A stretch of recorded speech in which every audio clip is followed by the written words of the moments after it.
The June 4th special joint meeting of the Select Board, the Council on Aging, and the Capital Planning and Taft Library Trustees.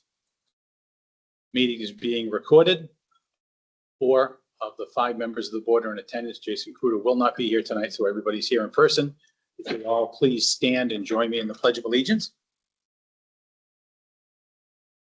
Pledge allegiance to the flag of the United States of America, to the republic for which it stands, one nation, under God, indivisible, with liberty and justice for all.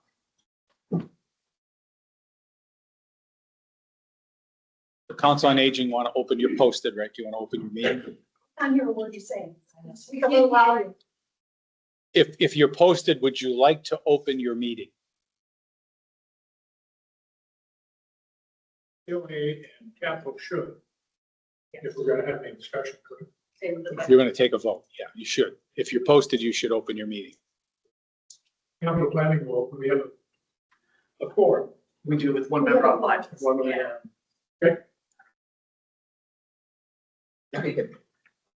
Library trustees will open. all we have to do is say we're opening, anything else? Yeah, you don't need a vote or anything. Yeah, I just Yeah, we're opening. want to be, right. And so capital planning is one member participating remotely. Library trustees are here. We have one member participating remotely as well. I don't anticipate there's going to be any votes tonight, so we wouldn't have to do roll call, but we still have to announce remote participation. Thank you. Right. So really, the only agenda item is future facilities planning. So I'll let Jeremy, I'll let you share your screen and we'll walk through our Thank you. deck. So, all right, thanks everyone. So I circulated at various points, sorry for some of you that was a little bit late, circulated 2 studies we've done recently. So the library has received a had received an earmark from the state for rectory feasibility and future use. Second such study in the last number of years. And then the select board used $45,000 of ARPA funding, American Rescue Plan Act, federal funding in the wake of COVID, to fund a alternative sites analysis for a senior center or senior community center in the wake of 2 failed ballot questions for a future COA facility. So want to talk a little bit through this tonight. So this is a little for posterity sort of stuff, but we've got the Select Board, Council on Aging, Taft Trustees, and Capital Planning, who are all here tonight. We're going to briefly review the Council on Aging report, and GRLA is the architecture firm that did the trustees or did the library rectory feasibility report. I want to discuss the constituent group's long-term needs. And then separately, Council on Aging is working on a short-term capital needs working group, which we'll address as well. Kind of what's next. And then part of the what's next, we've talked about a possible RFP for the rectory about a future alternative use there. So that'll be the last thing we get to tonight. So I'm going to go through some of these to kind of set the stage, so each other's group knows what we're talking about, so we have a common understanding, and then we can have a joint discussion on what we need to hear from you, what you need to tell us, and then what our possible future paths forward are. So with Council on Aging, the first 2 are kind of the major problems we're trying to solve: square footage for programming and community space. That's kind of what drives the question. What's the program at the senior center, and what square footage do we need to execute that? And the glaring takeaway from the current space is that not only for aspirational programmatic needs, but current programmatic needs, the square footage is inadequate to fully execute that. Parking constraints, the same thing. Food service capabilities, we want to make sure we keep those modern and serving the full needs of the program. Make sure we have an outdoor recreation capacity piece. And then 2 questions at the end. Right now, we've got a food pantry and emergency shelter cooling center designation for the senior center. And is that something that should be continued in the program? or can we find alternative sites for one or both of those places within town facilities? So Abacus, who the trustees will be familiar with from their prior work, I know this is small, but the particulars aren't important. I'm just going to talk about the approach here. Conducted an alternative site analysis. So this was presented to the Council on Aging on May 20th. The study itself does not come away with a hard and fast recommendation, though I think folks will read it as if there is one preferred option. And the Council on Aging was tasked with bringing a recommendation with a preference to the select board. So the study doesn't make a recommendation. I don't yet make a recommendation, and Council on Aging has not brought one yet to the select board.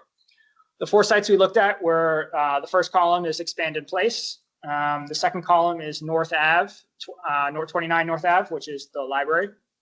The third column is 8 Morrison Drive, which people refer to as the Shell building, the once posited home for the police department that's behind the fire department.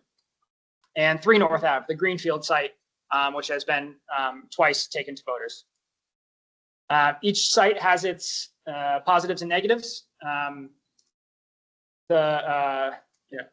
Parking's an issue. Or sorry, let me go back. 8 Morrison Drive, we ruled out really early for a number of reasons. If anyone really wants a deep dive on that, I can do one now. But we didn't even cost it out because of too many complications, inadequacies from the get-go. 3 North Ave, we have a known quantity there.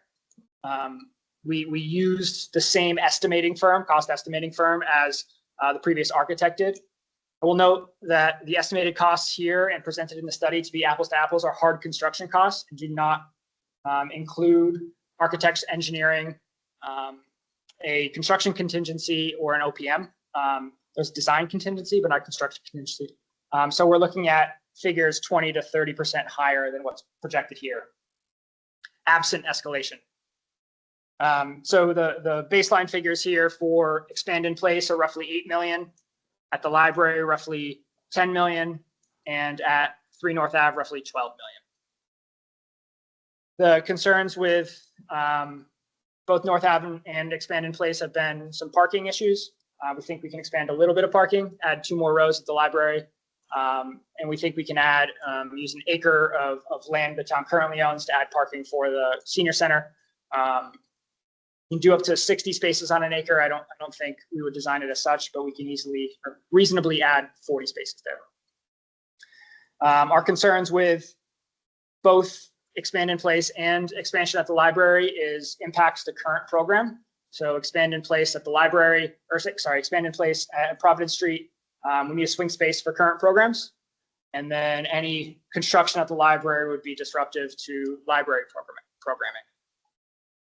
Both would take up parking and access as we go about it. There are a few other things in here about walkability, access to other sites in town, which are important, but I don't think are the drivers to this conversation. So no, in my mind, not necessarily a clear favorite from either of these assessments. Library has similar problems to solve. Lack of storage, so lack of space, minimal quiet areas, safety concerns when reaching capacity, including parking, accessibility, and then limited use of periodical area during the programs. This is lifted entirely from the Taft Trustees Rectory Subcommittee, so I didn't come up with any of this on my own. One thing that first struck me about the library is there's not really a space to go and close the door and have something. The reverberating sound, having concurrent programs is difficult at best and impossible on a regular basis. So what the rectory feasibility study did, and again, this is state earmarked money, this is not local money. So doing this study, the Abacus study, senior center, and the water study we talked about last night at length, we spent $0 local dollars on these things. So thanks to our state and local partners, or state and federal partners. So the report outlines creating community programming and office space. The current library, if you back into that, there's roughly 6,000 square feet. This would add another roughly 4,000 square feet. Hard construction costs of $2.1 million, which includes some escalation, but as this continues to not be built, that escalation continues to accrue. And as Abacus told us that Council on Aging, construction costs are increasing and have been increasing well above baseline inflation for the last half a decade. And then again, another 20% for OPM. So OPM, let me backtrack a little bit. OPM is Owner's Project Manager. So public building projects in the state, which are, I think, above $1.5 million, I think it used to be $1 million and now it's $1.5 million, require an Owner's Project Manager. Larger communities have one on staff, people certified in that. We quite clearly do not. And then architect and engineering soft costs. That's right now we have, if you look at the feasibility study here or the Abacus study for Council on Aging, it is conceptual sorts of design. We're not at the level of saying this is the coordination between the mechanical, electrical, and plumbing. This is where the door goes and opens this way. It's not. That's not what these studies do. So we need full-on construction documents from an architecture engineering firm.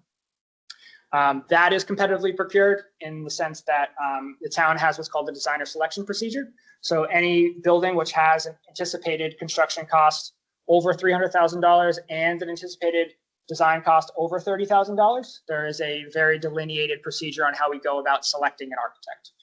So both of these projects would hit those thresholds. So we'll talk about the projects in a minute, but I want to give context about what's plausible for the town. So this is our debt service per year, per fiscal year. So the column all the way on the left is fiscal 2026. I want to remind folks, Proposition 2.5, that's what the town can raise its revenue, raise its tax levy 2.5% each year. A sound public finance practice is to have some sort of debt service within your Proposition 2.5 levy, because if you don't, that gets eaten up by other programs and you don't have the ability to go out and borrow without marginally increasing the tax rate. So right now, all of this debt is excluded from Proposition 2.5, which means each dollar we spend on debt is a dollar taxpayers have to contribute on top of their normal tax bill. Further complicating that is that to get you need a debt authorization from town meeting. So folks who were at town meeting remember the debt authorization we got for the Providence Street culvert, $2,050,000. We're done. We got the authorization. We're not going to the ballot to get an exclusion. Don't anticipate, but totally ruled out. Whereas all of these projects and any future projects which be excluded from Proposition 2.5 then are contingent on a ballot question to have folks raise taxes. So what does this chart actually mean for a program? So between fiscal 30 and 31, there's a $420,000 drop in debt service. And when I say debt service, that's principal and interest payments that go out the door each year. That's not par value. That's not what the authorization or the borrowing amount is. That's our principal and interest payment. So in today's numbers, that would mean $172 a year decrease for the current average home value if that debt was not replaced with new debt. And I want to say the difference between when debt service comes online and when debt service comes online, when a project begins and when debt is authorized, those are three distinct serial but distinct dates. So if we wanted full debt service, if we wanted another $400,000 worth of debt service to hit in fiscal 31, we would start the project. We would have real hard costs in fiscal 30. Which means we would get an authorization probably in 28 or 29 to be able to start the first parts of these. And then we would do what's called short-term borrowing. So we're not paying interest on a bunch of money that's sitting there not doing much. So I say 30 to 31, but really when we're talking about how we fill that gap and not let that capacity go away, is there's a big difference between folks' taxes, marginal taxes going down and then back up versus staying level. There's an emotional difference to that. So we'll really start planning these projects in fiscal 28 and 29 to get a fiscal 31 debt service load. So I said to Council on Aging before that, we're looking at a 31 project, but as you know, it's time to get there. So $420,000 in debt service is roughly equivalent to $7 million in principal. So if we looked at before a $9-ish million expand in place project for the COA, and a $2.5 million project for the rectory as presented here. That's over $10 million that we're talking about. So we would see a marginal increase above the baseline level. But having it hit in 31 and having it hit through short-term and smaller amounts going forward would lessen the marginal impact.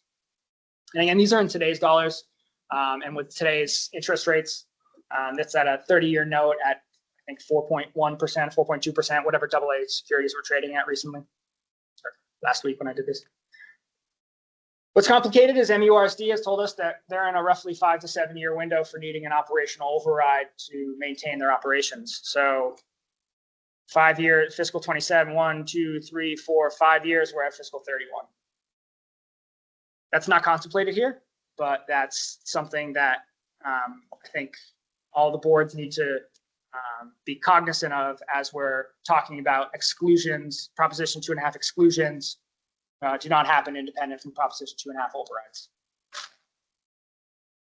And then another 100,000 drops off in fiscal 34, which is a 1 quarter, so another $1.5 million worth of principal is available in fiscal 31 to level debt service load. I'm not a policymaker. I'm here to tell you what the state of the state is, what our financial capacity is, and what I see as the issues facing each of your facilities. So what I would be interested in is hearing from, have the select board hear from the constituent boards here. So I know Capital's here, I know some folks from finance are here, but I think hearing from the COA on what your takeaway from, not necessarily this conversation because you've been having them for a long time, but what your anticipated vision, what your hopeful vision is going forward, and then from the library, how do you take in this, what your needs are and how the Council on Aging needs fit together. And I want to say when your needs fit together, I don't exclusively mean a joint facility. What I mean is the marginal tax increase for $1 for Council on Aging versus $1 from the library hits the taxpayer the same. So I think these facilities projects need to kind of move forward in concert. So I should have gone to this slide as I was saying that. Determine COA preference. It's ultimately a select board decision.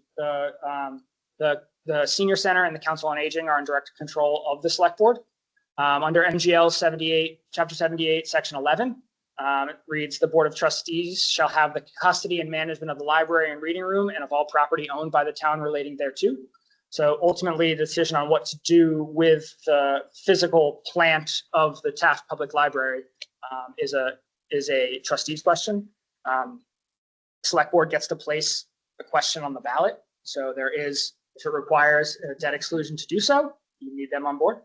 But whatever you want to do with the building is trustees' decision.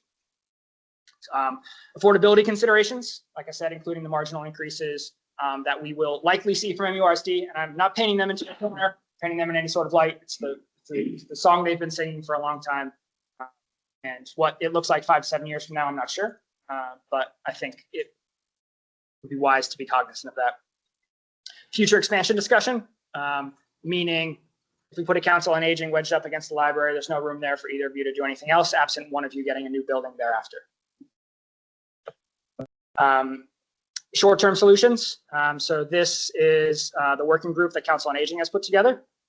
If we're looking at a building in 31, there's needs for both of your programs between now and then.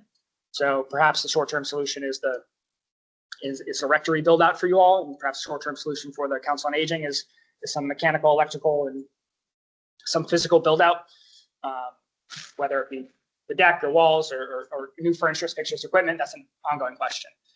But all of those need to be done in concert. They likely won't require debt, but they will require funds in one capacity or the other. So that's the extent of what I have here on current plans. My last slide here is something I've heard from all sorts of corners of the community about. So rectory alternative ideas. So again, buildings under the authority of the trustees. We can take the space and have it be used for private use. So we've talked about a cafe, something else we haven't talked about, but there are a lot of moving parts to this. Build out of the space, lease term, what's the ultimate long-term vision for the library, right? If you're looking for 4,000 more square feet, how much do you want to turn over to a private use? So may complicate future build outs. And the timing is difficult. I think we have a lot of tools at our disposal, and there's a lot of great ideas to this project. But some parts of this navigate with the nimbleness of an aircraft carrier, right? It takes us a while to get everything in a row. And the real long-term viability of a build out and a lease needs to be explored. I started it with council a little bit, but needs to be explored in a venue even more in depth than tonight. But it's been in more so than in the ether. It's been in direct conversations. So I wanted to make sure we acknowledge that and had folks be able to have a venue to talk about that as well. So that's what I have to set the stage. I think it would be useful to hear from each constituent board, and then have select board ask questions, chime in, give your own thoughts as well.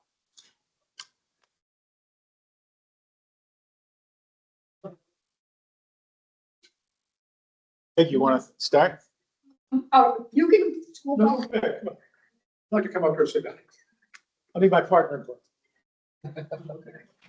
Phil and I are working on Short term. the short-term changes, but I'm just talking personally. Yep. And I've been in the library and I know how desperately you need the space.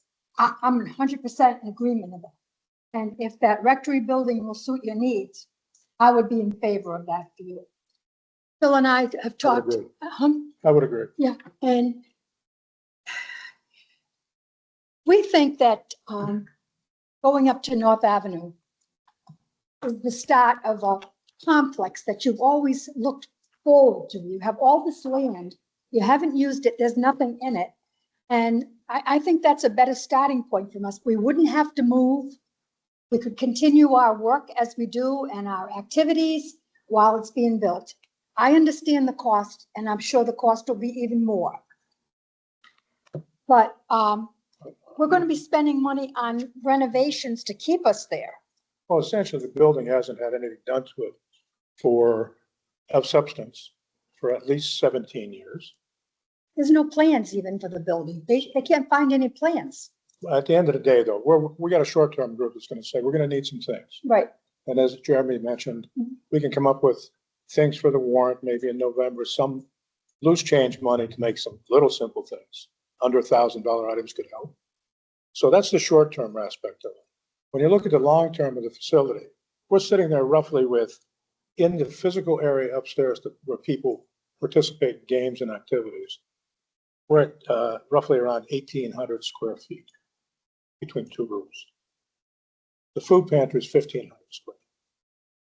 Our requirements on programs require that we had, and that's roughly gross square foot, somewhere around 4,000, 4,500. If you look at all that aggregated to, our requirements are somewhere around, gross square footage is around just under 12,000 square feet.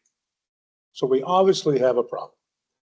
We went through many studies, we reviewed many programs, we did it several times, round and around. I'd like to also advise you guys that I know the fiscal situation. I supported the school very, very actively because I think it's important. But we need to figure out how we get this to the next step.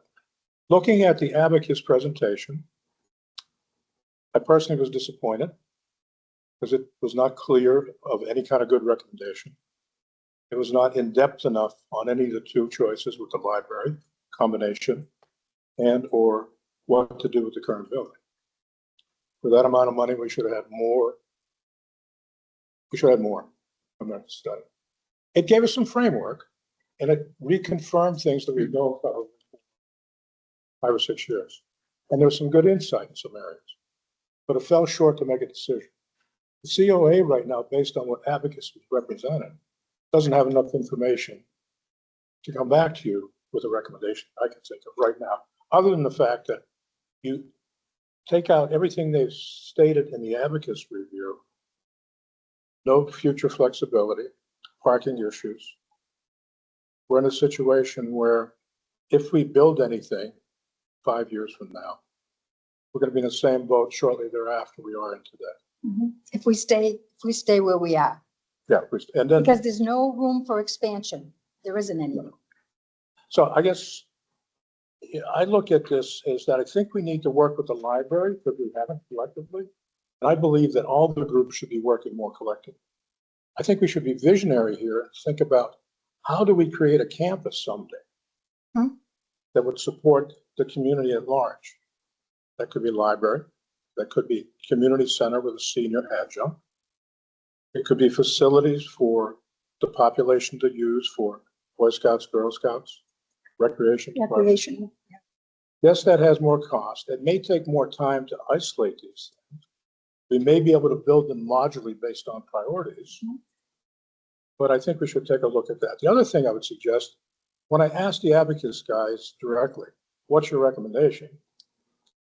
They said Greenfield was the best. And if you could get someone to acquire that acre land and move the center so you don't have $4 million worth of plus cost for infrastructure to get driveway, piping, electricity to the new location, get something a little flatter, you would save, you wouldn't save, but it'd be $4 million. It was a big tag for the infrastructure. So there's a lot of things that I'd like to look at, but one of them would be what parcels do we have in land in this town? With this window being so long, Right. would it make sense to do in-like trade for conservation on a parcel that's 4 to 5 acres, which could be the future campus of the town? Or think about talking to people who own adjacent property that's undeveloped and see if we could do a trade further down the road for something that's not developed and get enough square footage to put a senior center at the top of there. So there's a lot to be done. And I think to Jeremy's point, he framed it very well. We need to start working on it now. But there's not a time right now for us to make a recommendation with all these variables. And again, there wasn't enough substance in Abacus. Elena, you were at the meetings. Any comments, or am I leaning it the wrong way? I have a lot of thoughts, but I want to make sure other people have a chance to weigh in. I personally really like working. I know town has said no 2 times. I think that the library needs help. We could work together with the library. I just like that. What are you thinking at their site? Yeah, I don't know how much land there is at this. But I think parking is going to be a real problem. I would- We already have that problem now.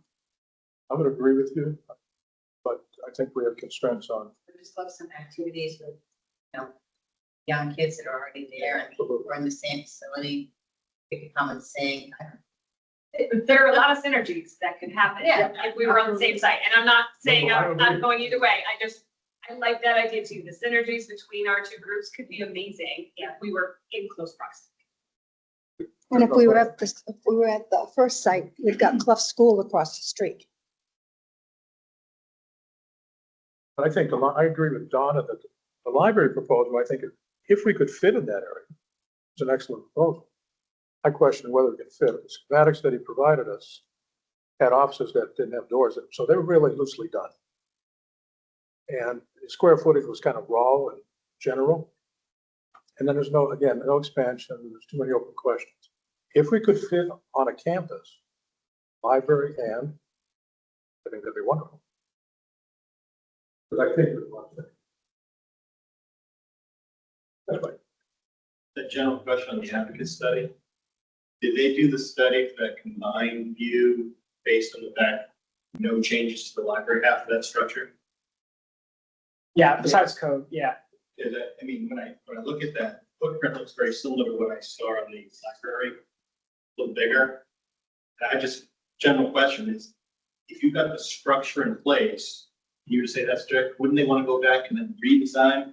Possibly maybe the library's bottom floor, the senior center, like all the way across, senior center's top. I mean, there'd be more options from to address your design considerations. If you said that's what we want, that footprint, how would you then design the inside? So the inside's going to be cheaper to redesign once you get the structure with it. Yeah, I mean, once you have the utility, so Let me take a step back and reiterate something that Abacus had said to Council on Aging. Site costs drive a lot of this, right? 20% of what you're talking about is site costs. So that's one of the reasons why the 3 North Ave is so expensive. There's a lot of site work to get down and get the building sited. Whereas the 2 other places don't have nearly as much site work. So in terms of what drives the property, what drives the construction costs, it's not moving books to the next floor or putting up interior non-load bearing walls. That kind of stuff is going to be unnoticeable in a construction budget. It's utilities, fire suppression, elevator, site work, roofing, HVAC, all that kind of stuff is what's going to drive it. So as you reconfigure, or flip, or move around, or even add some square footage, it's not going to it will not drastically impact the cost. As Council on Aging is aware, when we accordion the building, so to speak, to go from one vote to the next, we lost a lot of square footage and didn't cut off a lot of the budget. It's infrastructure, the building infrastructure as well as the. So there's a floor to all of this. So as you talk about nibbling on the edges of this design, and again, this was a conceptual design that we did at multiple places. This was not a drill down of the library site or in place. So yeah, that's certainly a possibility. I'm not nearly smart enough to know the answer to it, but it's certainly a possibility. More land they could offer us. More land they could offer this to no more town land. That's, Not sure if we have any town land that. do we have any town land? I think that, I think as far as I know, we considered all of the viable options back when we were doing the senior center expansion committee. And that's where we first looked at and ultimately eliminated Morrison Drive. So I think. And we did that again with this study. We looked Right, at and it was- available parcels, all available. I don't think any of us are aware of any other properties that are.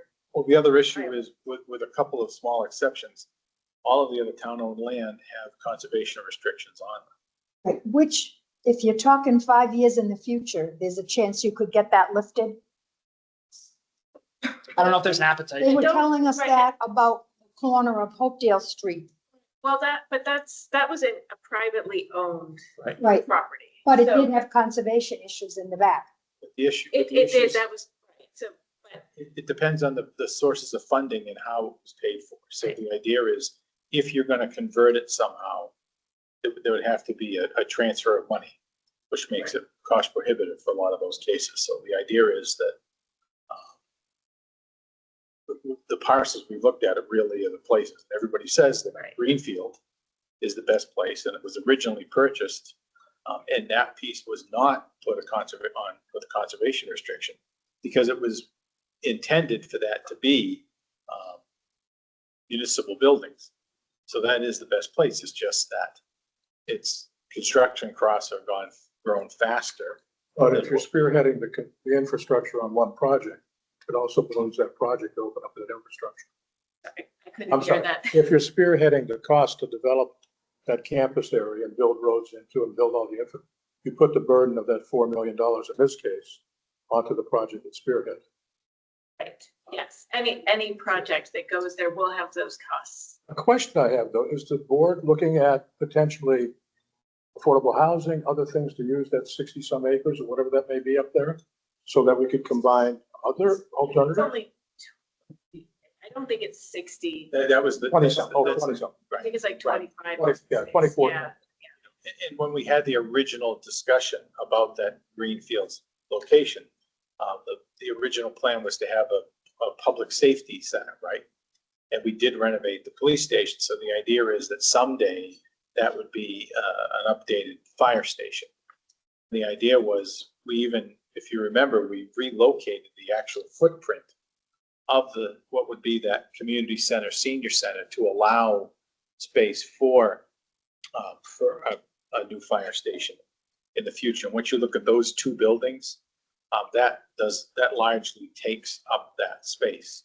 Now, there certainly is other places in town to look at affordable housing, and we've had, our Congressman Auchincloss has brought it up multiple times that he would be supportive and help us with that. But that really doesn't impact the senior center at this time, really.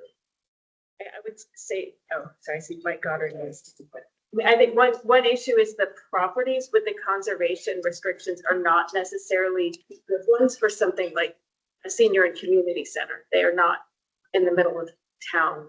Like there's the one behind the existing senior center, and then there's one behind the fire department. So those are the larger ones, and those are not like central.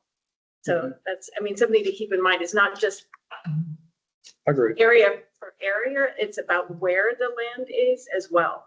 What make up the land. Go ahead, Mike, you have it. Yeah, just to your question, Phil, I think when we went to, for this senior center project and what that, we did look to rezone that parcel, so look for mixed use and some housing. Yes. It failed, but zoning failed. Yes. We lost some income, revenue, housing opportunities.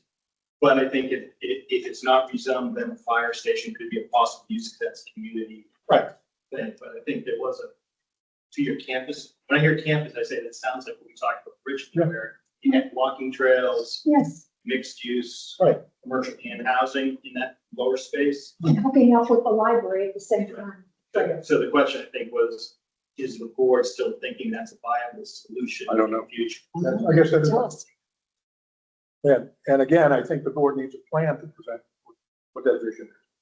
Yeah, no, well, I'll ask the board the question, does the board even have that on their radar as a possible future solution for that parcel, as it was about a year ago? Well, I can tell you from, based on, we haven't had any new discussions about it, but you were part of all of those. At this point, we focused on the senior center, and we're here tonight to actually get some input to see where we're gonna move from here. But there's always a possibility for mixed use. I'm always for the idea, for any kind of way to, with tax revenue.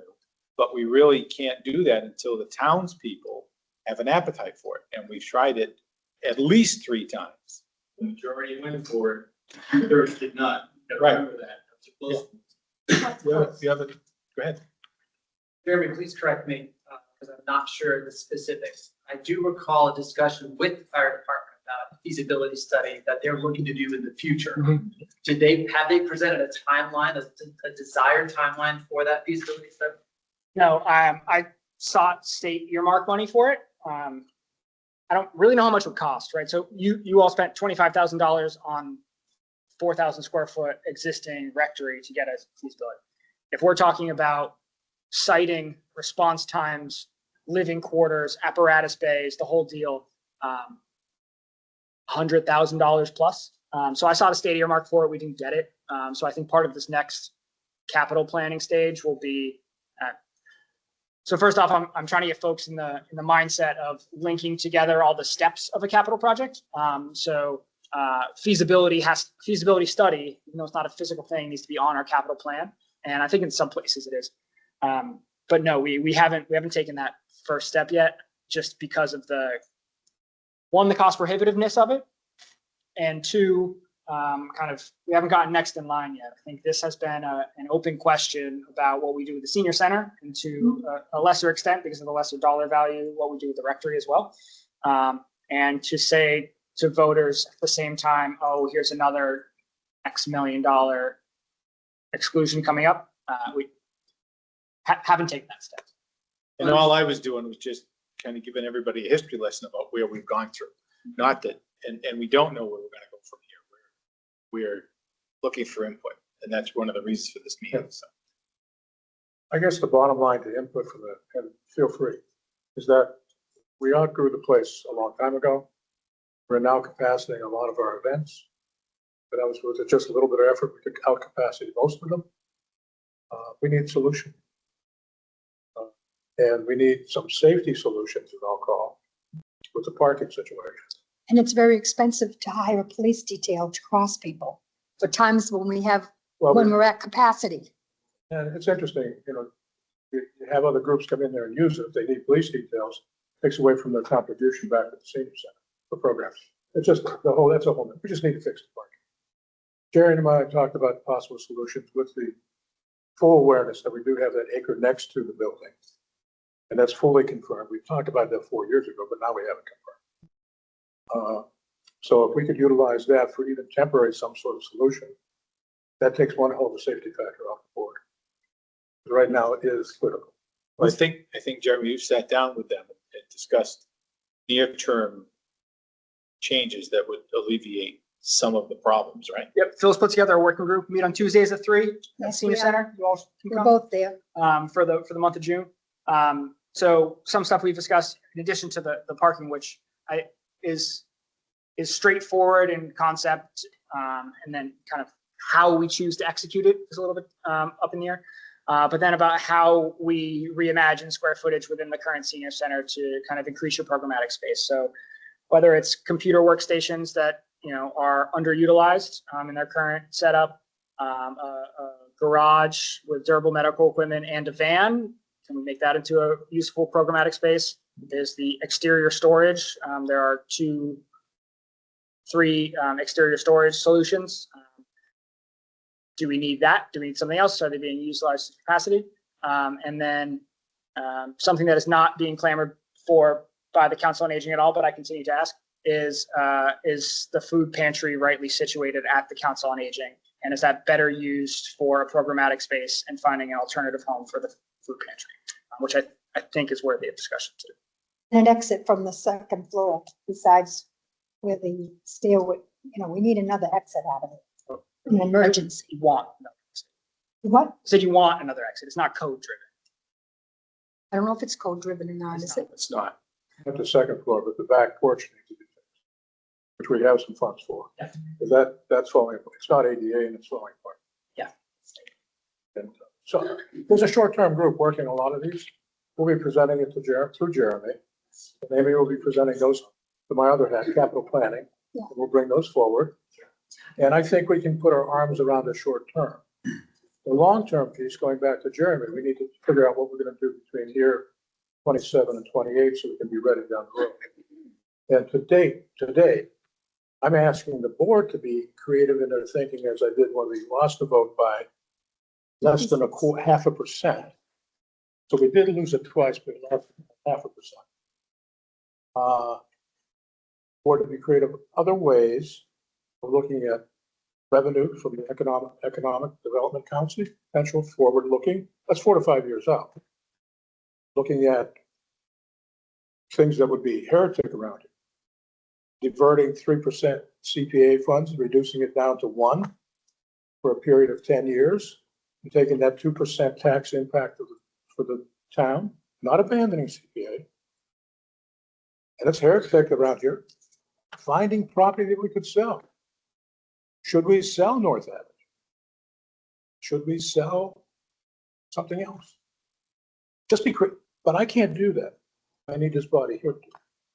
One thing that I'm pretty sure I've said before, but ultimately it's the voters that will decide on any and all of the projects. And so our outreach should ideally be ongoing, the conversations with the public, because I think multiple times there have been very detailed proposals that have gone to the voters, and the most informed voters often will support them, but then people who don't support them will sometimes throw out, like, I don't know, straw man opposite projects. Like, I mean, I would see people making very unrealistic suggestions about how much money they think it should cost to do a project. So I feel like the more we can get this information out to the public, because this is going to be a years long process. And so like, I know that, we have done outreach, and I think just we need to,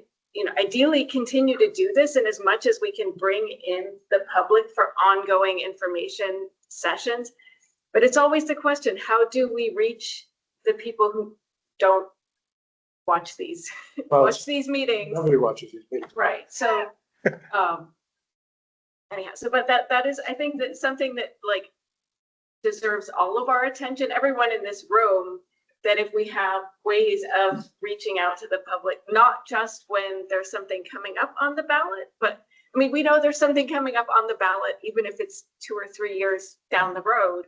And so the sooner we can reach those people, the better. So that's just throwing it out there, because I think we want, like, I would love to, you know, even have something like a survey, like a public opinion survey if there's a way. But again, it's hard to reach everybody.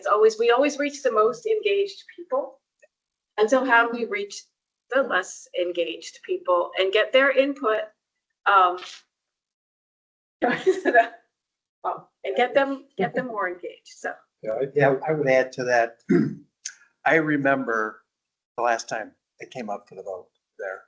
And prior to that, it had been a while since I had gotten a sense from friends and neighbors that they were actually paying attention to something and had a strong opinion, whether it was for or against. Yeah. It had been a while. So it got a lot of attention. But I think as Elena said, concurrent with this long time horizon we're talking about, and I don't have the answers of how do you effectively do that outreach so that over a long period of time, you've built the support so that when it comes time to rely on that voter support, it's there. It's not just, hey, we're having the vote 2 months from now or 3 months. It's, hey, 5 years from now is what we're thinking about, and keeping people engaged, because unfortunately. Engagement's the hard part. Say again? The engagement. Exactly. You got to engage them early and keep them engaged. Other people will come in with their requests too, like if they're looking for a fire station or whatever. You know, Yeah. safety is always very important. I think I found that the senior group, Council on Aging, Friends of Mendon Elders, both have sponsored the school systems coming in, talking about Mhm. the capital plan, as well as the override for operational override. They got a lot of support from the senior community. We're now bonding with a whole audience, which is probably, the seniors make up close to 18,000 people, which is a big percentage, 28%. Oh, excuse me, 1,800, I'm sorry. yeah. 1,800 people. What's an extra zero? Yeah, actually, zero. Quad people. So, and if you look at the community, that's really, the first time we lost the vote was because the guys with people were screaming about, I need a field. I have no capital fields, or our fields are all dying. Second time we lost the vote is because I think we hit it the wrong time, potentially. In retrospect, I'm new to all this. Timing with the national election. And I agree, Elena, we need to reach out. Going back to the library, I think we should collaboratively work together through this whole process. I think their piece, quite frankly, what they presented to the capital planning committee, so I've seen their piece before, is an outstanding plan for a short-term solution. But I caution the board and them, does this just get you, spend $3 million to get you a little further down the road? And once you build it, 4 to 5 years from now, Right. you have to restart it. Yeah. I've been in Mendon for a long time, and we do a lot of that here. And as you know, when you can bring a combined effort, it's easier to get support, because now you're saying to the voters, I have 3 or 4 things we're going to do. So if one person, I'm really strong about this thing, you've got them along with you, as opposed to, this is the only thing we're doing. Now it's binary to them. It's black or white, yes or no. But we're like, well, I'm not for that, but I like this other idea that's tight. Because there's more community feel to it. Oh, and Right? I think we should all, we've talked about it. We're starting to work with the library more closely on combining a program, the day-to-day program activity. Let's have some from the library trustees come up and. Any more from our guy after that?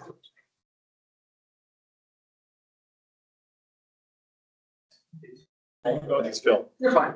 No worries. Welcome. Thank you. Good evening, James Thatch, trustee with the library, also part of the subcommittee for the rectory feasibility study, and also a member of the capital planning. I'm sure I'll get yelled at when I screw up something, so don't mind the laughter behind me or pencils being thrown at my head. First and foremost, thank you for taking the time. We've gone back and forth on a lot of different parts and already have talked together a fair bit about how do we do different things together. But I want to make sure we also set the stage of understanding where we were coming from originally on the rectory feasibility study. Back in 2020, we had got money earmarked then to do a feasibility study. And the principle there was to remove the existing building, the rectory, and put something new there that would help. And they came forward with 3 different plans. One was pretty much make it flat, make an outside awning so that you could do outdoor stuff. And then the next two were a sequence of much more complicated internal structures with, at the time, fairly stiff price tags that weren't either planned for or moved forward as kind of next steps for that rectory. Hey, COVID happened, so we moved through there, and we're now here in 2026. We've been continuing to watch the rectory slowly degrade, and we came back to the table again and asked the question of like, what can we do? We were very fortunate. We were able to get $25,000 from the state, and they were able to give us that opportunity to take a new look. So we had already had the first look of, hey, let's wipe the slate clean. Let's get rid of it. Now we took it from a different perspective. Why don't we keep the footprint? We know the building is sound. We know it was constructed fairly well. So can we keep the footprint, reduce the cost there, do something that'll at least get us more programming space? As many people have said tonight, our library is special. It's loud. It's awesome. But it can be challenging for parts of the community when they're looking for a quiet space to even have a meeting, or for multiple programs going on at once. It's an amazing feel we have there, but that's not a feel for everyone. And we want to be able to provide that safe space for the community. So we said, look at it from keep the footprint pretty much as is, reuse the space that exists there, and give us a basic plan to get to where we could be.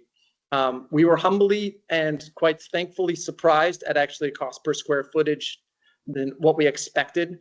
So a rebuild in place, we were sitting about, I think it was $525 to $600 per square foot of rebuild in place, with minor expansions on the back side of the building to include a lift, staircase, and then access and egress for the different levels.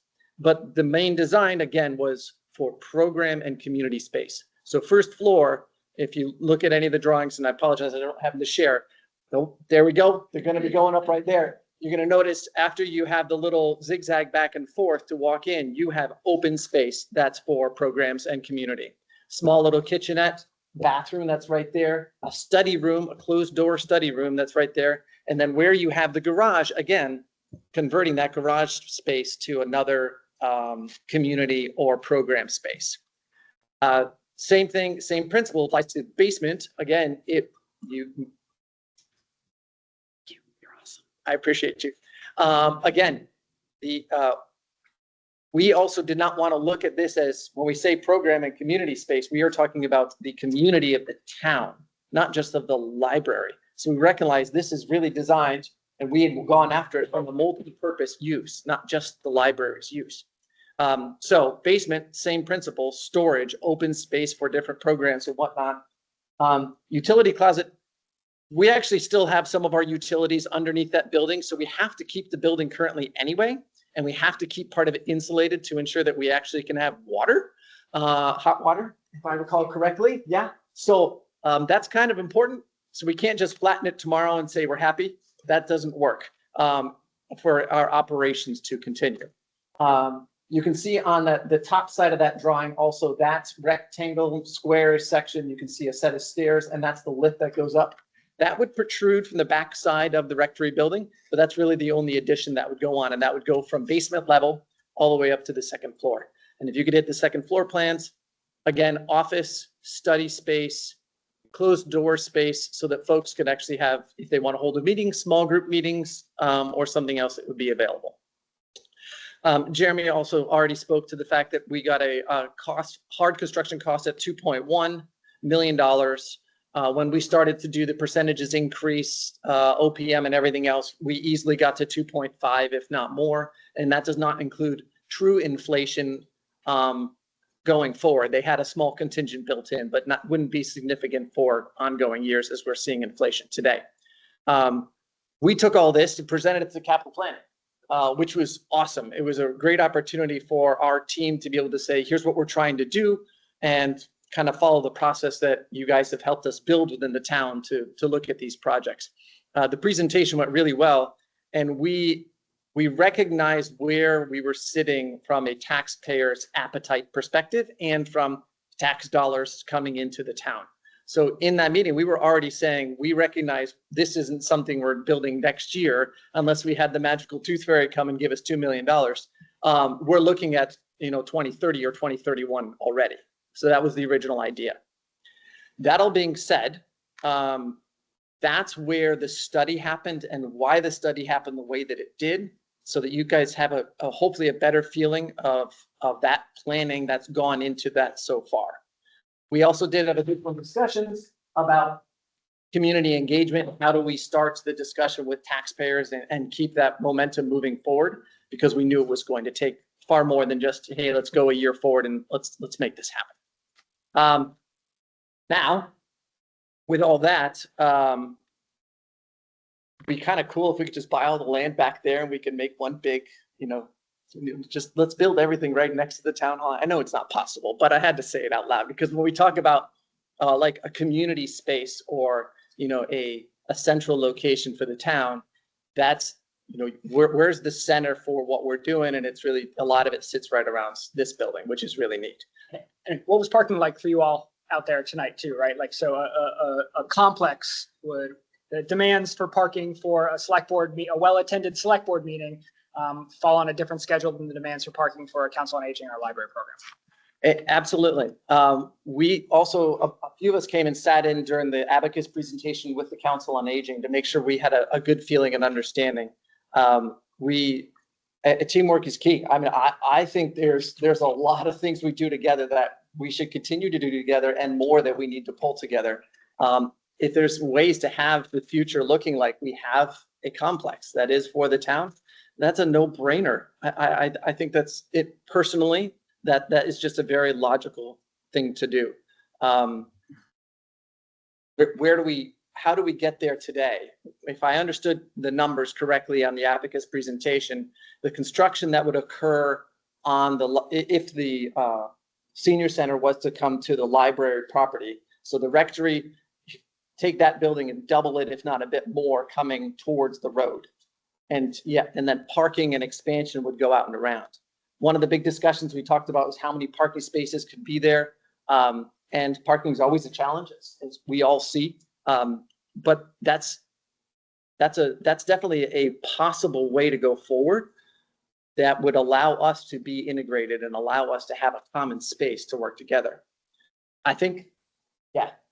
So you can see the existing library is the building that's toward the top there, and that whole other section. So the rectory would be a tiny little square in there. All of that rest would be building.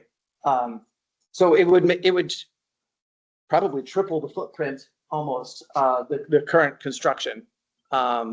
Now the challenges that come with that disruption to operations, we would love to be able to maintain library operations through periods of construction, and some of it we could, but we wouldn't be able to host nearly the types of programs we were in the past due to parking restrictions. Construction around that just wouldn't be safe. But there's a lot of synergies that we do have to have common spaces like that. So whether that turns into, and the reason I asked the question about the fire station, if we look at 3 North Ave and understand what that property could truly turn into in the long run, does that look large enough where we could have community library and fire, way down the road? Boy, that's pretty smart. That's an amazing complex that could exist there. But what's the smart solution to meet our community's needs today and tomorrow, and then project for those needs, 15 and 20 years down the road? One thing that I do want to end on before I really kind of go into questions is, when we looked at space and why we recommended just construction in place in the rectory, we did that because we aren't looking just at what's going to help us for the next year. We expect that additional space of a little less than 4,000 square foot would support us for at least 20 years. So, I mean, even with growth and change, we were not just trying to look for a short fix. We were trying to identify something that was going to get us further down the road. So if that larger construction happens somewhere else, we're at least in smart operations and have space for the community during that entire time. So that's our rectory breakdown, and a couple of random ideas from myself and a few other trustees. What did I miss? So in some of the discussions, Gabriel Pocello, library trustee, and Recreation Subcommittee. One, in an early on discussion, when we first presented our feasibility study to Jeremy, prior to doing it to the capital planning, one of the discussions was, you know, I think this is great, but let's be smart about this, knowing what the schools were asking. Let's be smart about this as a town, like realistically, let's push this out to maybe 2031 and, you know, kind of. So what I'm hearing tonight is, yes, for both projects, potentially pushing it out to 2031. But now potentially the school's gonna be asking again in 2031, which understandable. Schools have needs and we're all for that as well. So I guess what my question is that something that's then gonna be pushed out even further because of, you know, we have to plan it as a, that's why we're here, is to plan together to come up with the best way to do it. But that was a concern because that kind of flagged in the beginning. Yeah, it remains a concern. I know. Yeah, it's an open question that I think, yeah, like I said, with all debt being excluded debt, this is going to continue to be a question with every capital. It's nothing library or council on aging specific. Every capital project is going to have these considerations. I think part of what drove that is the school capital, which won't be on the same anticipated cyclical request. You know, and then we could always just hold our breath and hope the state comes through on formula funding or something. But I don't think that's wise. It's my favorite part about being in local government is we just get to blame the state for every one of our woes. But I think we need to kind of plan in concert and just, I think, be cognizant of the MURSD operational needs. But I don't think it should materially impact our own capital planning. The only other thing that James, I just wanted to review, maybe you could touch on, is when we did say, okay, yes, now we're going to push it out till 2031. We now still have this existing building that is attached to the library that is still deteriorating. Yeah. So that has been a discussion with Jeremy along and everything else, but that's another, no matter what project happens where, that building is still sitting there. And so to bring everyone else in on that discussion, so I had a discussion with some of the trustees, the rectory subcommittee, and also relative to the 8 Morrison Drive, the shell building there, about, so I've worked with the highway facility superintendent about bringing in a firm to just scope, how do we weather tight these things? How do we make sure that it doesn't deteriorate further? Because to your point, you need the mechanicals, you need a bare minimum, even if there's no programmatic expansion. So I have a short list of A&E construction firms for building proofing.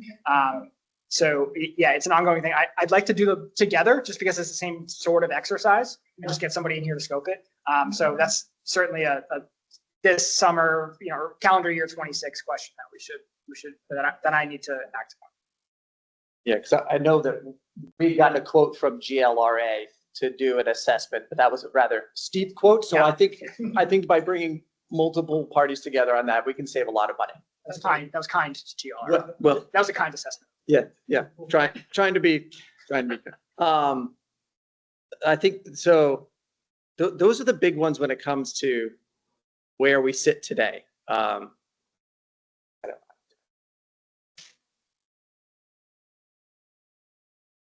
Do you have questions from the board? Do you have questions for us, for the library or the subcommittee? Conceptually, just so I have my mind tied around this correctly. So, Council on Aging, you look at the library, that's 9.7 million. Just look at the library building.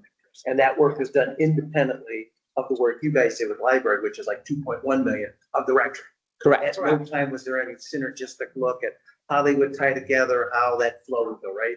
Right, so I think that's a good idea to do. I keep coming, I think everyone in the room would agree. Voters are gonna be most excited about a combined effort that brings the town many things, as opposed to each entity is doing their own thing. So, I think that would be a really good exercise. Because just me sitting here and listening to this, what seems to make the most sense to me is the library for the senior center and the rectory, but how to really bring that whole site together to maximize its effectiveness as one, I know we've been throwing the word around, community complex that brings so many different overlapping uses into it. And I think that's actually part of the bigger question, whether that site is the smart site or is it not? Because we do have restrictions on space and or expansion. So that may fit our needs for the next 10 or 15, but it may not fit the needs for the 25 to beyond. But I say that more as from an engineering design like perspective of like how much space and how many programs that we do execute at either at the same time and how many folks are in those programs. And that's why I asked the question, how the two groups looked at each building individually, almost as if the other wasn't even in existence. So to bring all those work together. Sure. I think that's the final thing. Stampede. I think I think that's the decision, go that direction. And these guys are going to work that way. Concern, I think, with Jeremy said, is that the right location? Because if you build, we need to do that. We need to work on it. We're trying to do it without doing more studies. We do too many more studies. Yeah. But work together and come up with ideas. But my concern on the site is outside recreational activities are not there. There's limited capacity growth. I don't think the footprints we've seen to date, the current study, supports the needs along with the programs that we want, but along the programs that you got. And I would say that these guys have a pretty good program that gets forward for a little bit of time. Not a little bit. I mean, you've got a good plan that you present down. And I would call that short money compared to some of these joint complexes. But I like what they're doing. We can put them, we will work with these guys. I'm concerned about combining both. So specific to that question, right? Question to Council on Aging would be, with the community and programmatic space of the library and the 60% increase in square footage that this proposes, and does access to that space change the COA programming needs at all? There's large multi-purpose spaces, there's conference spaces, there's library, there's reading room sorts of things. We talk about, and this board has talked about before, what's the need for, not necessarily the need for ambulances in Mendon, how many do we need, but what's the ALS coverage we need in the Blackstone Valley and how do we get there? So I want to kind of think about not how many square foot or how many seats or how many tables do we need for the Council on Aging, but how many do we need as a community in Mendon? So if kind of the way I see this forward on an affordability and reasonability path is the expansion. The rectory reuse makes a lot of sense to me. We already have some of the stuff there that you need to maintain anyway. And then if we can have some sort of duplication of Council on Aging efforts for your larger programs, for specific programs, whatever it is in that community space, and then shrink the programmatic needs of what the expanded in place Council on Aging building looks like, I think we get to a number that is more affordable under the current debt limit. So I don't know, maybe it's not transferable what you do to the library space, but it's. That's the urge. Okay. With regards to the concept that you guys have looked at the rectory just for the library space, if that were to be realized, what would happen to the current library space?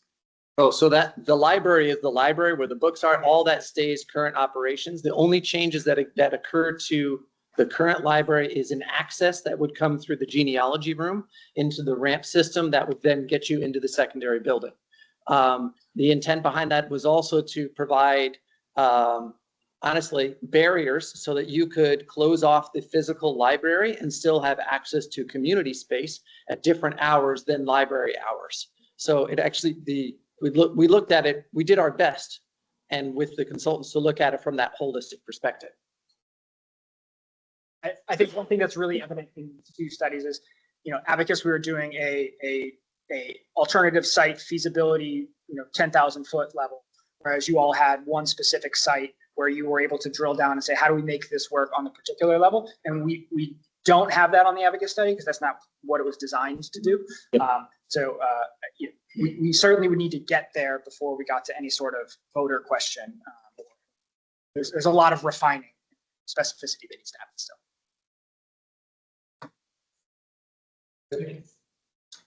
I guess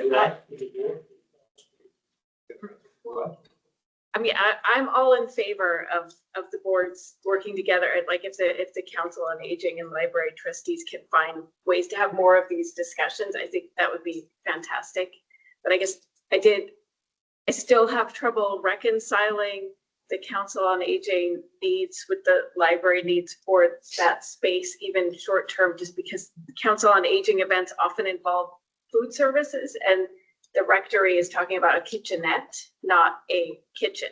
So that was just something where like, I think that is those are maybe discussions for. That's an easy change. Okay, so I guess, so you think there's potential for more kitchen space. And I guess I don't know how big the capacity of the rooms are, but I think you're right. Discussion among you about those programmatic needs and what space is needed. But I know, because I know with the senior center proposals, we're looking at a bigger space than I thought was proposed for the rectory, like a room that could seat 100 people. And those rooms look like they would seat 30 or something. 30 or 40, Yeah, you know, right. at max, you might be able to get 40 in that large room, but that was, you know, we set our own kind of restrictions on like building in place, footprint. It might be a good idea to invite some of you from the library trustees to come into this working group that's happening the rest of June to discuss it in a smaller group. I think it's those 2 points here, Mike. It's interesting. The short term is really short term. These fixes today, which means the next year. And there are minor capital expenditures. You're not looking for major things, except for the park. I think in longer term, there's groups that I think we're talking about setting a second group, which looks at the long, one for short term, one for long term. I think that's where we bring the library group in. And say, now this is a long-term thing. You've got your plans. Let's see if our things merge. What's feasible. So I think that's where they fit not in short term. My opinion. Well, if the discussion is trying to do something with the rectory that would actually provide some services or some use to the seniors, and your working group is to just see that in the short term. I don't think there's anything that hurts it. I know that. You're welcome to come to that meeting. Yeah. But the short term is just to figure out how we can execute today's day-to-day operation. Mm-hmm. Not anything expansion to build it out. But could there be opportunities where you use our faith? That's the point. And how, right. What's the capacity for an event? Like currently, you mean, or in the currently? In the upstairs room, sure. Typically 25. 25. 25, 26, but it's like, it's that bigger than that. I'm saying we get You know, maybe we depends put more what people your, in there. it depends on what your setup needs to be. Right. If you need tables and chairs, then of course you know, if you need, Yeah. it's gonna be less. If If you're it's just a program- doing if it's a rows of program, chairs, we because can- it's we can invite you a to the- projector, We you can can probably invite get you to the- about 50. You can get upwards. Yeah. If you're welcome to join the Wednesday, Tuesday meetings. What time? 3:00. And then I think I will invite you to the long, I was waiting for this meeting, to look at the long-term working group, to figure out where we go with the senior center. Short answer, yeah, we're gonna get there. We'll work together. I think one thing we talked about at the beginning, but hadn't talked about here at all, is kind of a shorter term private use of the rectory space and what the appetite would be from the trustees to explore, RFP for that usage absent the total rehab. I know I'm conscious of blocking off future development with a current execution, but I want to know your all thoughts on it. Okay, cool. So we've had quite a discussion. We had a meeting just, last week or so. So we never want to say no to anything. We like lots of opportunities. There's no question there. I don't think any of us had even thought about the idea of some type of cafe or, coffee/tea shop connected to the library. Hadn't even crossed our mind. The big concerns that we're running into is really going to be the responsibility and costs for retrofitting to be able to meet that RFP's design. So is that a cost that's going to fall to the town, or is that a cost that would be incurred through the RFP process by the person coming in? That all being said, we've had a bunch of back and forth of like, is it smart to say, here's a space that's available for X period of time, 2 years, 3 years, whatever our magic number we would identify would be, but say that would be the terminus, that would be the period of time in which we would authorize that space to be used, so that we could then have a plan for what's the future step of the rectory. I could see how business owners may have a significant challenge of even bidding for a project like that when they are like, okay, we'll have a space for a period of time, but we know we have to be out in a couple of years. And our last concern, which is one you just voiced yourself, Jeremy, is the concern of if we do go down this road, pretty awesome. Frankly, I think it's going to increase traffic and we're going to get a lot of more folks coming towards the library than we would normally. But what does that mean for the future of that space? Does it shift how we adjust our conversation about community space and program space? Because likely doing a rebuild in that rectory, if for some reason this RFP goes past that magic year or whatever that time frame is, that's going to make it more challenging for our future programs. So to your first question on, well, I guess 2 questions on lease length, termination expectations, and then build out costs. That's and who shoulders that. That's all massively TBD and would be refined wholly one way or wholly the other way through the RFP process, and we don't have a distinct way to do it. I think the issue that we face operationally is, regardless of what the cost is for the town to build anything out, even if it's $50,000, we don't have an appropriation to do that. And town meeting's the only body that can appropriate money. So short of calling a special town meeting for something like this, we wouldn't have the ability to act on any space improvements until November. Until we have a further appropriation. And I don't think we would get any bites on an RFP that says, here's a space that's wholly unsuited to our intended use. You, person who's leasing it from us, improve it from 0 to 100. I think that's not in the wheelhouse of a municipal government to start from the ground up. If we bought a building that had that capacity and then we could refine it is one thing, but I think building it from 0 to 100 within the time frame that some folks in the community would like is a stretch for this organization. Has the town planner weighed in on that feasibility of just because I know it's come up before. Well, so there were questions about like whether the current structure could handle the septic system, right? So and I wonder. Yeah. So yeah, back to is there any sort of feasibility that could be looked at just in-house? We could. I thought it was premature before taking the trustees' temperature on the idea, rather than spend staff time or any other resource on it. So yes, we could. No, we haven't. Okay.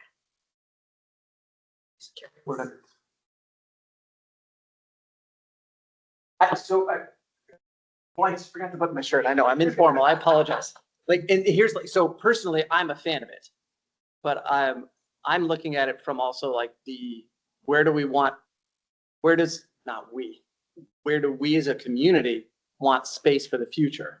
So that's my I'd pull a trigger on this real quick, but I don't know that it's smart, and I don't know how to get to the smart and still make sure that we have the space 5 years down the road. Well, I think the issue is, there's discussion about this being a short-term situation because you want to basically use that space for other things.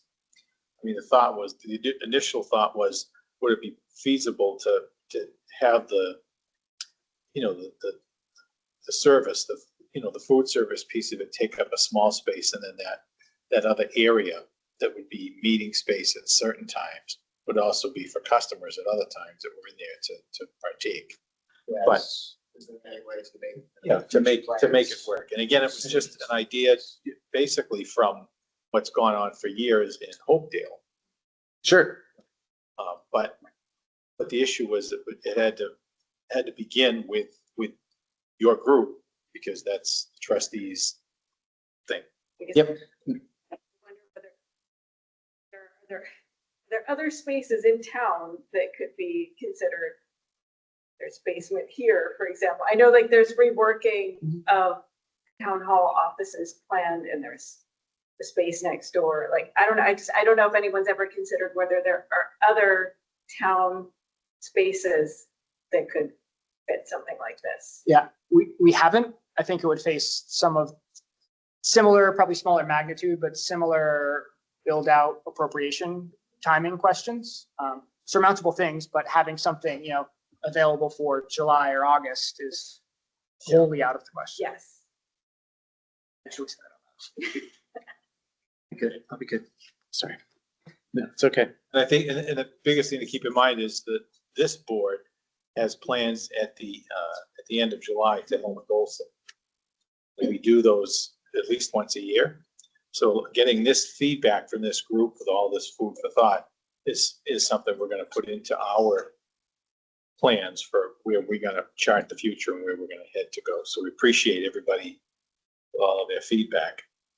Is there anybody else who wants to weigh in? Just got to ask you to take the senior center considerations, regardless of the, maintain that as a priority. Because that's something that we've kind of talked to the select board for a number of years now. You view this as a priority to solve. Really want to get to the affirmation as you do your goal setting. And maybe you can be creative in the way you look at moving forward in the future. Acquiring land, acquiring revenue sources, thinking out of the box of what's beyond what we can think of just as a more collective. So financial, bonding, business development, targeted revenue, other parcels, those things have to be considered something bigger than what we. I ask the board as to be creative about that and say that these two issues, library and senior center, are as important to the health and well-being of the community as well as the fire, police, and school. Well, we're clearly continuing to do that, Phil, but I think to be fair, we took 2 bites at the apple with a plan down the street and we're still right.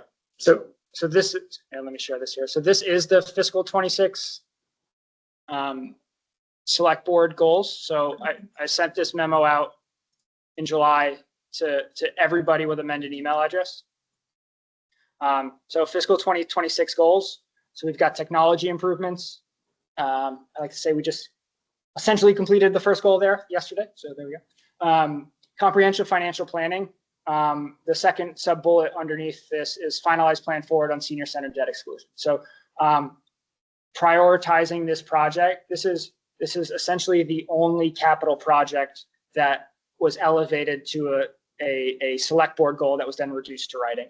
So I think it has been a select board priority. It made it into the fiscal 26 goals. It's my anticipation that it'll be discussed as part of the fiscal 26. That's my point. Bring it forward. I know we took 2 bites at the apple. Lost by a small component. We'll give up hope on the fact get this through the voters and get something passed. Because the need is there.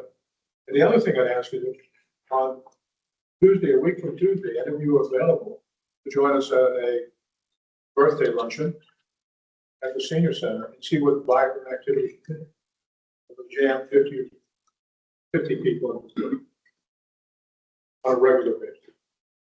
Some of us have been there before and some of us will be, yeah. Mr. Chair, you do have a question online.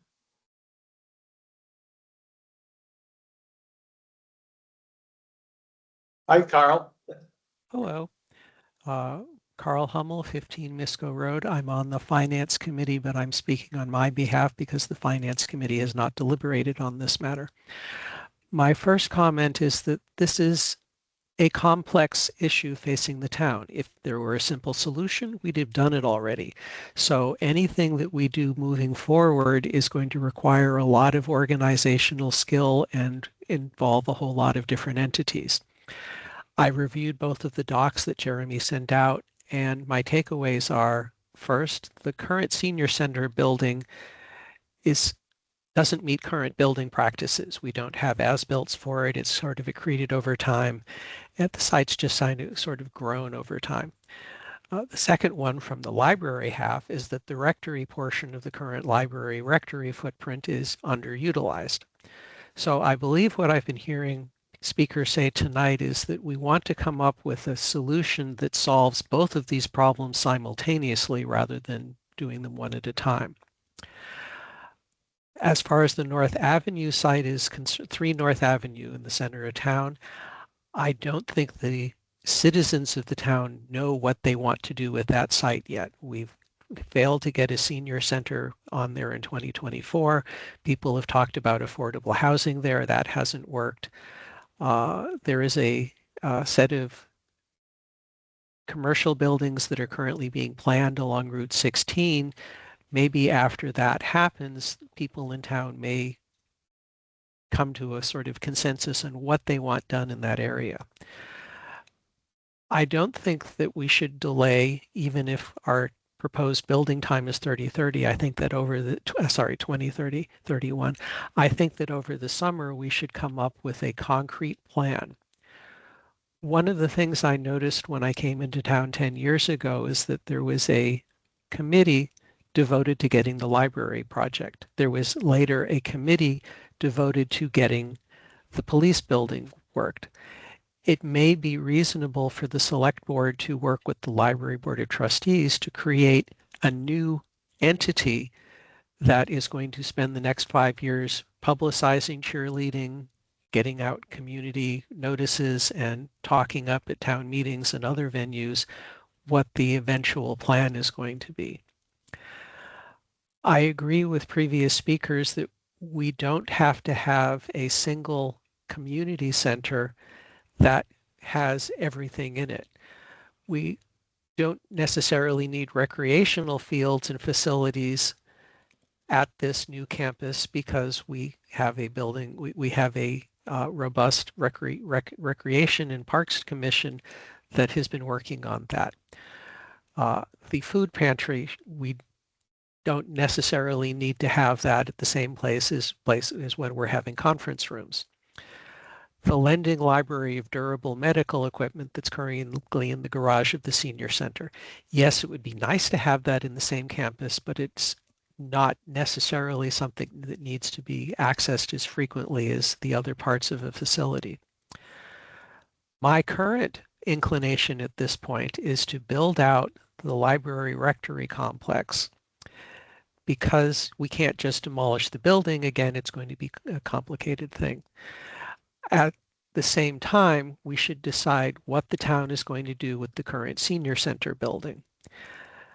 I think that that can get rebuilt and reconditioned to be supporting municipal services that don't need to be accessed by the public on a regular basis. Food pantry, regular durable equipment. An emergency shelter maybe for people who are in need from extreme heat in the summer, extreme cold in the winter, if they get burned out or there's some other disaster in their house. Something that would be accessible, but doesn't necessarily need to have as much parking as the main campus would be.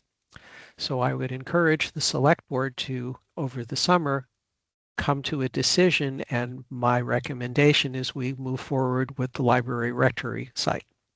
Thank you.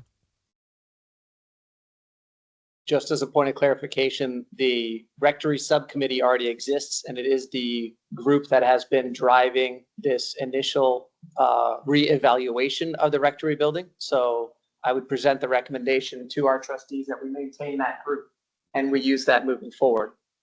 And what would happen is the select board would encourage you to add in people who are in looking at the solution from the senior center side of the picture.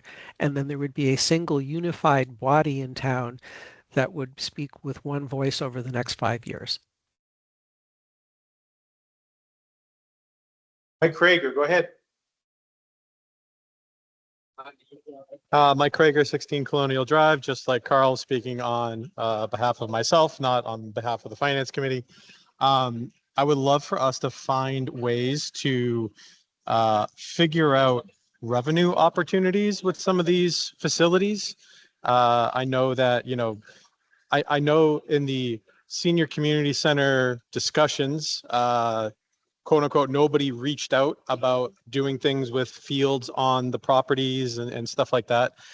I do think we should try to figure out ways to identify, revenue opportunities to either pay for the project itself or, identify other revenue opportunities for the town.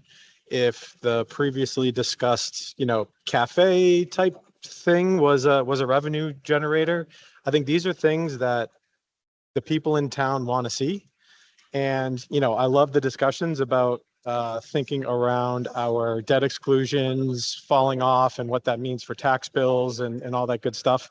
I think it's clear that the people in town, I'm not going to say don't care whether it's a debt exclusion or Prop 2.5 override. It's just about the tax bill. And if we are able to find ways to use facilities in town or buildings in town or services in town in some way to help offset costs anywhere, I think those would be, welcome with open arms. And I think we need to explore those opportunities across the board. I don't know exactly what that means. I think those are things that, some of these committees should start to take on, but I would love to see, conversations in that vein. Right.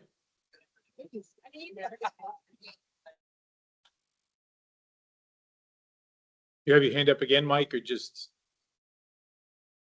there? Okay.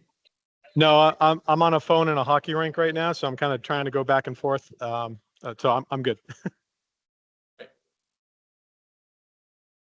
All right, I think we've heard from everyone. We'll take this all under advisement. But I think it was a good meeting, and I'm glad everybody get to express their opinions and their thoughts.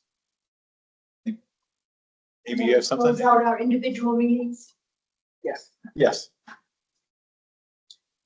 Make a motion to close Oh, our yeah. council on aging. You guys can do that. Close capital planning. Library trustees. Motion to close the library trustees. Aye. Alex out there. Capital planning. Do we have to motion to close it? We need a motion to close it. Capital planning. Back to those. You don't need motion to open. No, that's fine. All right, everybody, I have a motion. Council on aging. Close the meeting. Say aye. Aye. Everybody say aye. Aye. Thank you. Motion to adjourn. So moved. Second. All in favor? Aye. All right, thanks. Have a good night, everyone.